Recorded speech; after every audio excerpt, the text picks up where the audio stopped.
That's Yeah. what we bought? No, this is Shane, my daughter's, and she lent me and she will throw this. So I said, okay, let me. And then let us see. Diyan ko po inirepack. Ano po? Bali po, ito ay 6 days. 6 days po itong na-freezer. Oh my God! It's so amazing na ganun pa rin po siya. Bali po ito ay 10 hours. Wait. 12 hours po. Nung i-check-in ko po siya, ay, nag-check-in po ako ay 8 p.m., 8:30 I think, and then dumating po ako ngayon.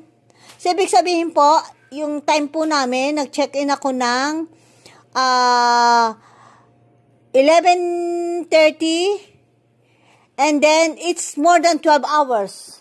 It's more than 15 hours. At ito po ang kinalabasan. Ito po ay first time kong ginawa. Grabe ho, yellow pa rin. Oh my God. So talaga pong useful po yung hindi po nasayang yung ibinayad ko. Puro isda po ang laman ng isang bagaheng ito. So, ayun lang po. So, yun lang po. Gusto ko lang pong mabigyan kayo ng idea pag kailangan nyo mga 10 to 12 hours can survive po. Kahit isang araw. Thank you po.